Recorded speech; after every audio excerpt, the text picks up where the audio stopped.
Hi, friends. I'm Courtney. I'm a performer, speaker, and a writer. I'm a mama to three crazy boys and a super sweet dog.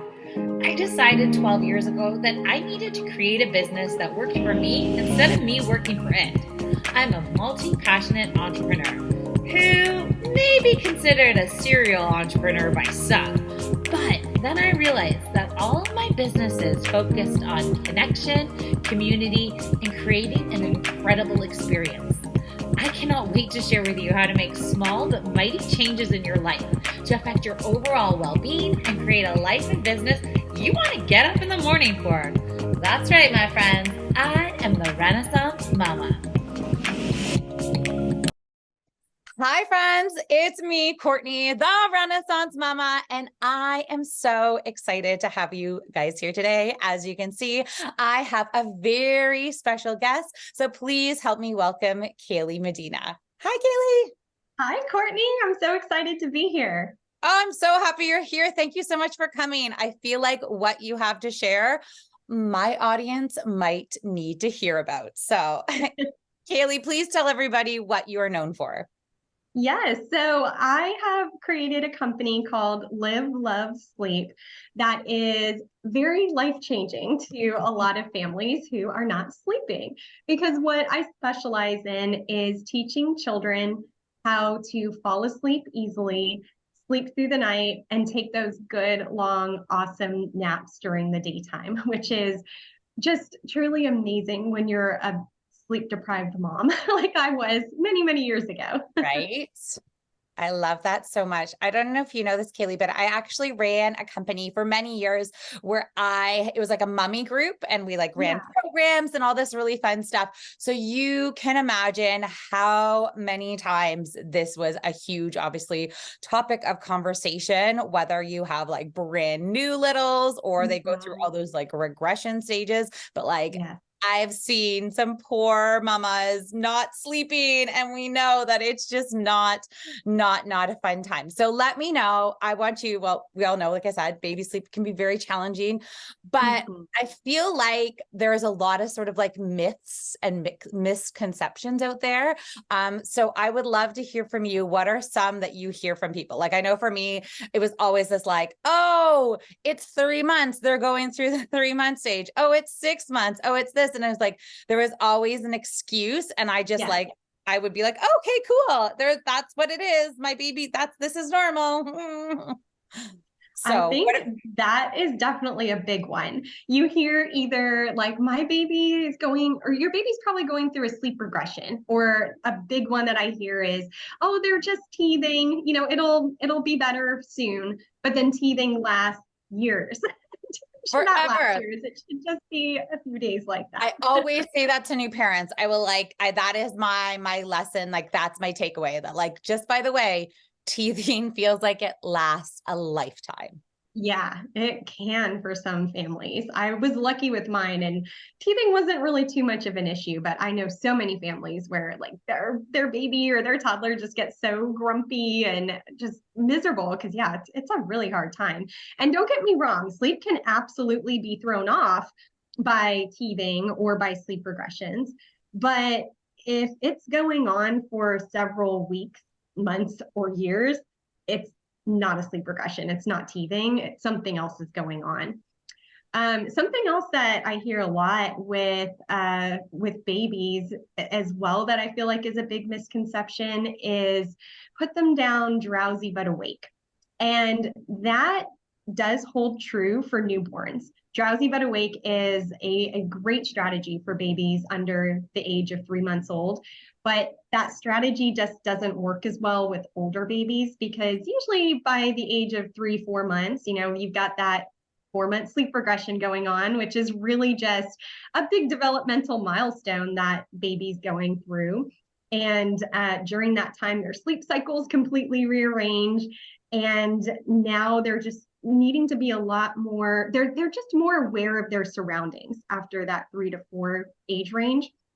And going down a little bit drowsy can oftentimes lead to them waking up a lot more throughout the night because were falling asleep in mom's or dad's arms, and all of a sudden they come to a little brief waking and realize, whoa, I'm not there anymore. And a baby that might have slept really well as a newborn, all of a sudden at 4 or 5 months old, is really struggling with a lot of nighttime wakings. And that's probably because parents aren't quite using the right strategy to get their baby down at night. Yeah, I've always thought of that too. And like, can you imagine being those little babies, especially when you're in like the bucket seat? You fall asleep in one place, and then Mm-hmm. all of a sudden you wake up and you're somewhere totally different. Like I was like, oh my God, that poor little baby must like not even know what's happening. Exactly. And that was the reason why my daughter was the world's worst sleeper when she Oh, was little, because so many of us were just in survival mode, those first few months and sometimes even the first year or two. And I mean, if she's falling asleep in your arms and at least she's getting some kind of sleep, it's getting her to sleep. It's just kind of intuitive to keep going with that, but realizing like, gosh, my baby's just up all the time. Like, why is she only taking 30-minute naps? Why is she waking up 10 times a night? It's probably because, like you said, she's falling asleep in one place and then waking up and realizing they're not there anymore. Because I right. kind of think of it like, imagine that you fall asleep in your bed and you wake up like outside in your neighbor's Oh garden. my I goodness. would probably wake up screaming and crying too, just Yes. like my daughter was. That would be a pretty rough night. I better be It careful. If would, that's yeah. happening, we better look into some things, because that would be a little bit. Yeah, I realize though, like that would be, yeah, shocking for anybody. Yeah, Kaley, pretty I have to alarming. ask you, how did you even get into this like business and industry? Was it just like you saw the need and you felt it and you're like, I gotta figure this out? Or how did you get into this? Well, I got into this because my daughter Evelyn was not a good sleeper when she was a baby. Nothing on her. It was a lot of things that me as mom and my husband were doing wrong. But I was really concerned when she was little about doing sleep training because I really thought that sleep training meant leave her alone, let her cry it out. And while that is a very effective method and a lot of parents do swear by it, I just wasn't comfortable with it. And I know a lot of parents aren't out there. So when a friend told me that there actually are more gentle methods out there, when she was 6 months old, we just were not sleeping at all. And I decided, at this point, I started drinking coffee for the first time in my life. Like, it's worth a shot right now. If I don't have to leave her Yeah. alone to cry it out, let's just give this a shot. And within 3 nights, she went from waking up about 10 to 12 times a night to waking up just one time for a feed. And our Wow. lives were just so dramatically different after that. Her personality just flourished. I actually became the mom that I was meant to be, not the frazzled, just, trying to figure things out in the moment kind of mom. And at the time, really the only way to get help was to do an online course or read a book. This was almost 10 years ago. And I just thought, wouldn't this have been amazing? Like to have had some one-on-one guidance as I was going through this, because as effective as this was with us, I had so many questions along the way, and she did not follow the plan that was given to me exactly, because every child is just so different. And that's when I kind of came up with the idea of, why not become a sleep coach and really be able to give more of a customized program to families and create a plan that is what a family is looking for. And so I started the company at that point. My background was more in business and finance before that, but I got certified as a sleep consultant. And over the last 10 years, we've grown the company to about 10 sleep coaches and helping families Wow. all over the world, both virtually and in home, being able to get their kiddos sleeping well, whether it's a newborn, babies, or older children too, because sometimes those problems in children and young babies, they can really persist for several years if we don't get it kind of nipped in the bud. And I work with families of children 5, 6 years old who have never slept well, and families kind of finally reach that breaking point and reach Right? out to me. And it's just so cool being able to give them that gift of sleep back. Yeah. I have a friend who actually, thank goodness, finally figured it out, but I want to say her kid was like over 10 and still Mhm. having issues. And obviously at that point, there's underlying things that like you got to deal with. But like, can you imagine 10 years not sleeping? Like it was just, and it was their pattern and the routine. And by that point, there was a second Yeah. one, and then they would come in and they all ended up in different beds because you'd be moving around and just trying to get everyone back to sleep. So definitely sleep is so important. And I love how you say personal approach, because I mean, as you know, as a new parent, you can read things, you can Google it, you can Mhm. even watch a video sometimes, but like you still question if it's you doing it right, right? Or like you said, like you can try the sleep it out, cry it out method, which Yeah. I totally did with my first, and I was terrible at it. Like I remember like lying in the bed, hearing the cry and be like, I can't do it. I gotta go get him. I just need to go get him. Like it Yeah. was not for me at all. So I love that you like recognize not only do these parents probably need that like extra hand holding and just like encouragement, but the fact that every kid is so different that it just, oh gosh, I love that so much. Yeah.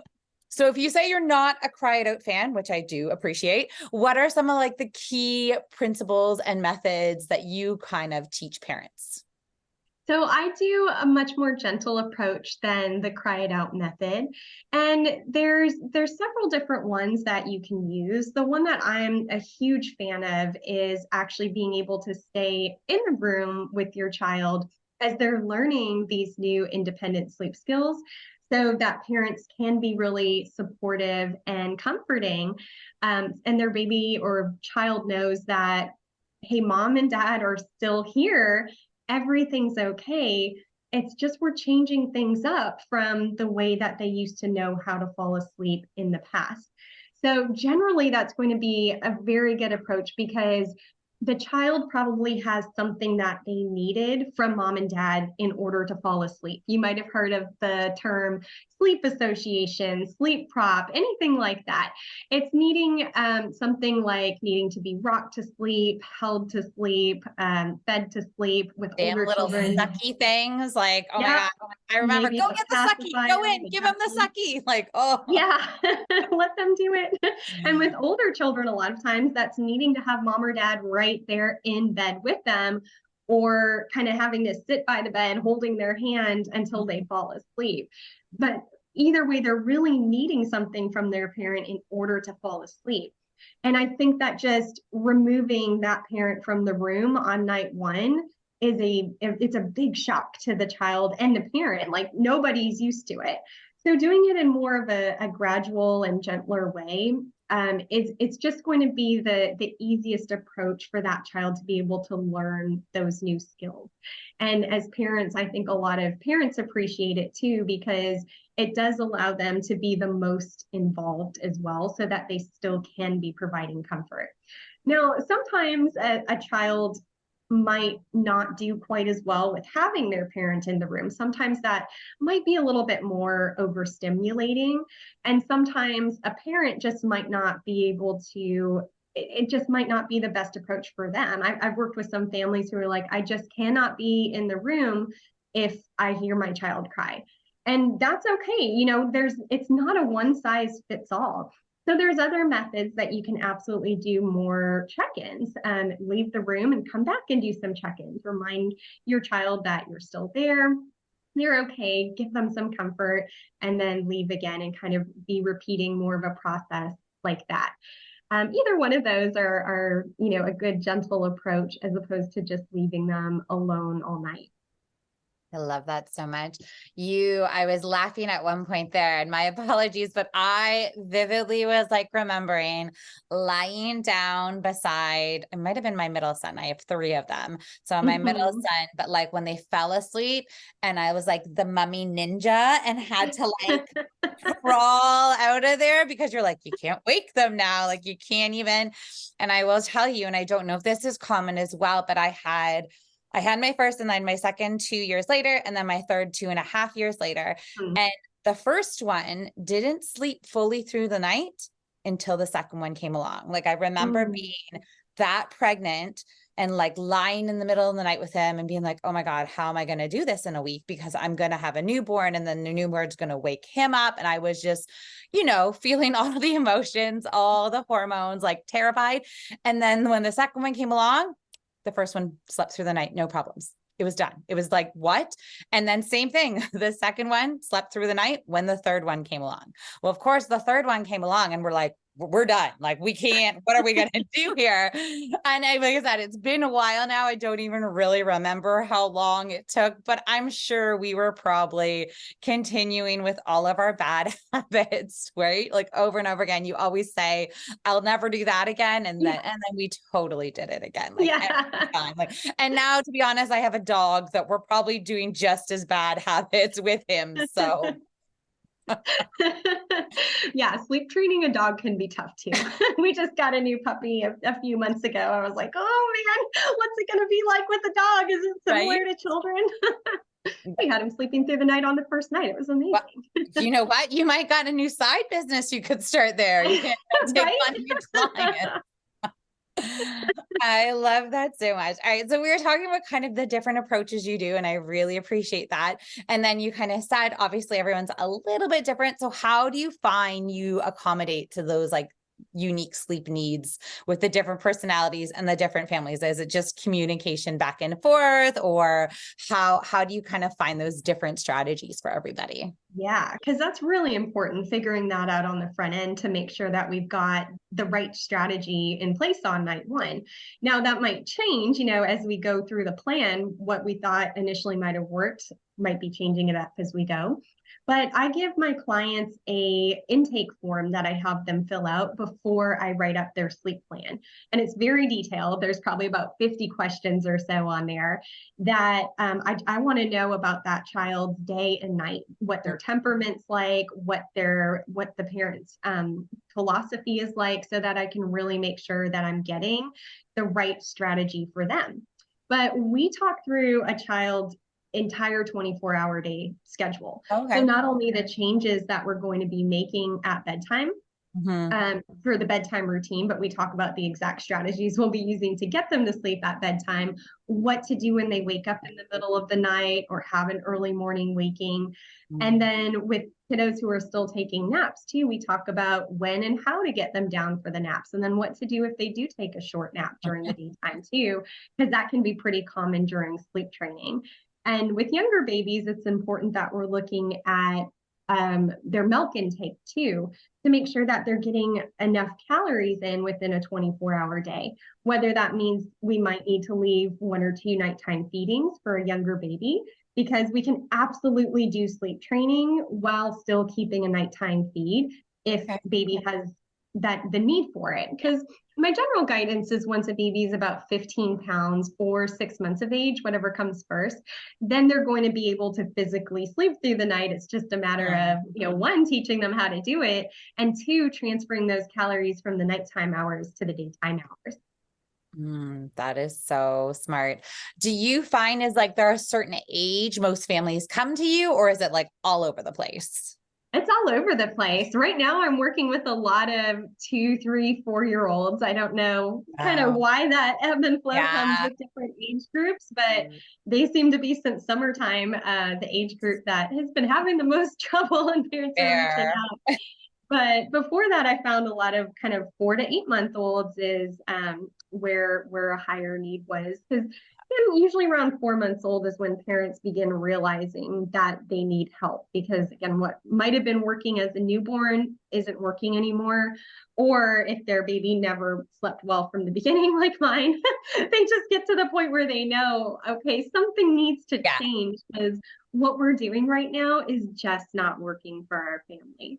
And I think you hit that mark too, where like we talked about before about those like myths and misconceptions, but like I totally remember being like, oh, that 4 to 6 months, as soon as they get solid foods, they're going to sleep through the night. And then you hit that mark and then it doesn't happen. And once again, you're like, is it me? Is it my baby? What is like, right? And then you finally probably hit a wall and it's like, I can't do it anymore. So yeah, exactly. I really liked how you said too, like you ask all those intake questions, because it does make sense. Like if their day has changed up, or you've been doing different things, or they're even, if they're eating different things and all of that, it's probably so important to know and to get everyone on board. Do you find sometimes, only I'm just like thinking of my husband, anytime we were like, let's sleep train, like it had to be everybody on the same page. And if a babysitter came in, which is usually my mom or his mom, had to be on the same page. And like, because if they weren't, it would derail everything again, right? So do you find you have to get like the whole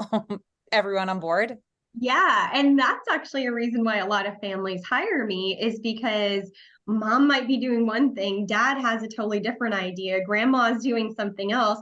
And they're like, we just need a consistent plan because we've got so many different things going on. There's no way this child can develop a consistent strategy on their own. So they really enjoy having that plan that they know is going to work in one place come together.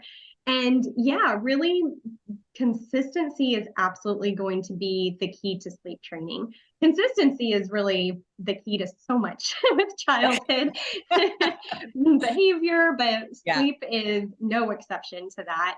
So having everybody all on the same page and getting on board with knowing that it's time to make that change and taking all the right steps to do so is what's going to help your child definitely get this the fastest. Awesome. When we talk about sleep training, sometimes we obviously look at, some parents worry about the safety of sleep training. Can you share sort of like any insights about that? Yes, so safety is definitely something that we talk about, especially with younger children, because the American Academy of Pediatric Safe Sleep Guidelines, they have a lot of information out there. And it wasn't something that I was really versed with when I left the hospital with my daughter. So that's a huge topic that we discuss during our sleep consultation. Especially with younger babies, making sure that their sleep environment is set up in the most ideal state. So it's not only conducive to sleep, but it's going to be the safest for them as well. So making sure that they're sleeping, if baby's under a year old, sleeping in a crib or a bassinet where they're on their own, on their back, away from a window where there's not any like blind cords hanging down or anything like that. A lot of times whenever I do in-home consultations, I'll go look at the crib and kind of be shocked and horrified at all the stuff that I see in there, because the guidelines do say that we don't want to have anything in the crib other than just baby in a sleep sack or a swaddle if they're under 3 months. And just that on top of the mattress, and that's it. So no pillows, no blankets, no stuffed animals. A lot of times I'll even see those little toys that light up, like baby Einstein, mobiles, anything like that we don't want to have on the crib, just for their safety there. It's so crazy though, when you think about it, right? Like as a new parent, you have no idea. You get all these gifts from your baby shower that you want to use, and you're so excited. And I just remember like seeing the little baby like sleeping. You're like, oh, they must not be comfy because I love my big blankie. I love my pillows. Like you just you think that's what they need, but like it's such an opposite like way of doing it all, really. It really is. But a lot of that stuff can be repurposed, like having the mobile that was maybe attached to the crib. Instead of putting it there, put it above the diaper changing station. So baby has something to look at. And so, especially when they get more wiggly and harder to change that diaper, that can be a good thing to have right there. Very, very true. So we talked a little bit about that safety. Now let's talk about the sleep. Sleep deprivation is when these poor parents are clearly exhausted. Do you give the parents any strategies on how to cope with that? Or are you just giving them the systems and strategies of like, let's change this? So the good news is with children is that they learn these new sleep skills very quickly.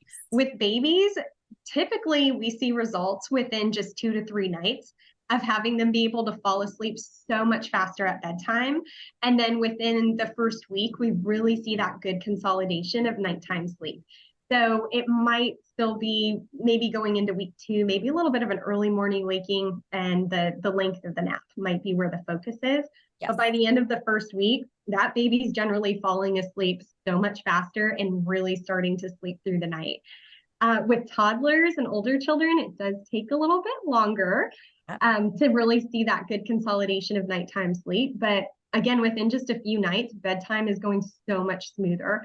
For example, just on Friday night, I was out at a family's home with 3-year-old twins, where parents like had to stay with their twins at bedtime for them to fall asleep. And then they were waking up at night and coming into bed with mom and dad because they could just fall asleep so much faster that way. And mom was saying, you know, I'm trapped in their bedroom for 2 hours, 3 hours sometimes, like at bedtime to try to get them to sleep. And I have so much to do. I have work I bring home with me. I have to get like meals ready. We don't even do laundry here. I was going to say the amount of laundry they must have with 3-year-old twins must be insane. Yeah, I can't even imagine. But on that first night, their children we put them to bed at 8 and they were both asleep before 9 o'clock. And she came out like, at night 1, they're both asleep before 9. She's like, I don't know what I'm going to do with this extra hour or 2 I have back just tonight. And that's not even, you know, the best of it that we're going to be seeing a week or 2 down the road. So that's already just I think having that goal in mind and knowing that if parents do stay consistent, that within just a few days or weeks that they're going to be seeing so much more sleep for their child and themselves can really motivate them to kind of push through those first potentially, you know, more challenging nights. But we definitely talk about strategies on how they can kind of keep their cool and continue to stay calm as they're doing sleep training, because it can be a really challenging and frustrating time, because like that family I gave the example with, where their twins just come into bed with them in the middle of the night. They know that, all right, if they come into bed with me, we're all going to be back asleep within 10 minutes. But if I do sleep training, I know I might be up for a while in the middle of the night, and I'm so tired already. So we talk about some strategies that they can use to help encourage them to get through those first few nights and those first few weeks. Amazing. Do you find, because there's just like so much information out there, like people are constantly Googling this, figuring out that, like, do you find that sometimes is a little bit difficult to like manage parents, not only like expectations, but like, oh, I read this, oh, I was on a mommy blog and it says this, and the time for this is that, right? Like, do you find that sometimes it's hard to even like change a parent's sort of habits and routines? Yeah, sometimes, because there is just so much conflicting information out there. Because you can look up one topic and there's a lot of different views and ideas on just any one thing. But that's generally a reason why they're reaching out, is because they're like, I don't know what's right. Like I'm looking for all this information and I don't know what to do. So please just tell me what the right answer is. That's where having somebody who knows your family and knows your child really well is going to help to give you the best possible information for your situation. And I think it goes back to even what you said with like that long intake form and really learning their whole day and their personality. It's not, you're just saying you have to put them in bed by 6:30 because that's what I'm telling you. If it doesn't work with their family and that kiddo and all the things, then they're going to be back at square one, probably within, you know, a few weeks or whatever it is. So that's, I love that so much. Exactly. Another thing we're still kind of like chatting about. So obviously different, we talked about like mom and dad having different opinions, and how parenting styles can be very different. But have you ever had to sort of adapt your approach to meet sort of different needs and values of like diverse families or cultures, or like different, you know, routines and strategies that they might have already had in place? Yeah, there's definitely situations that I can think of where we need to do that, because there's some families I work with that have multiple generations in their home, and grandparents might have done very different things, you know, many years ago when they were new parents. And I have a lot of families that I work with who are just they're on later schedules than I would, you know, personally like just to see their child sleeping, because so much research shows that children just do best with a bedtime somewhere between 6:30 and 8 o'clock, which works well with a lot of family schedules. Yeah. But with others, they might have like cultural events or late dinners, or maybe mom and dad just get home really late from work where they do need a little bit of a later bedtime. And so we talk about the best approach to that. Or sometimes we might have families who are just on the go a lot, and Yes. we're not really able to have that consistent, time within those 2 weeks that we're doing sleep training. So how can we possibly do this while we're doing more travel or being on the road and not necessarily in the child's bedroom as much as we'd like to be during that time? And having multiple kids too, probably. Like, I just remember that always being like, well, this one goes to bed at this time. And this one, like, you had to like, even now it's hard sometimes with all the different ages. Yeah. You need to go to bed because you're 9. And yes, you can stay up a little bit later. And then I have to go to bed because I'm exhausted. So it's still a little bit of a struggle, but yeah. Or if you have a baby and a toddler or an older child that you're having to pick up from school during the day, but it lands right at nap time that was the worst. for the baby. It's sometimes it's not ideal, but it's just things that we need to work around, because guess what? Life happens, and we're all going to have things that come up where we're not going to be able to be on that ideal schedule. So we're absolutely going to be able to work around that to make sure that we're doing the best that we can with what we've been given. Nice. And then for yourself, how do you kind of manage being a mom and running your business? I love it. It provides me so much more freedom than my corporate job did way back in the day. It's a little bit more challenging when they were babies, and oh my gosh, during that COVID time, that was a little more challenging. But now mine are both in elementary school, and I just feel like I'm at this wonderful place in my life where I have that time during the daytime to be able to knock out as much work as I possibly can, and do a little bit at night, because in my business sometimes with those in-home consultations, I am doing work in the evening where I'm out at parents' house for maybe bedtime, or maybe I'm there throughout the night to help them as they're kind of in the moment there. But it just really allows me to be more present with my children when they're at home, and it's something that I feel like it's a wonderful gift that I've been handed, and I feel so fortunate to be where I'm at, to have that time with them as they're young. Oh, I love that so much. What do you think is the hardest part about what you do? I think the hardest part is it's really just helping to manage, parents' expectations. Sometimes you just want to see results overnight, and we want to be sleeping yesterday, which I get. And it can't, and every baby's just kind of on their own path to get there.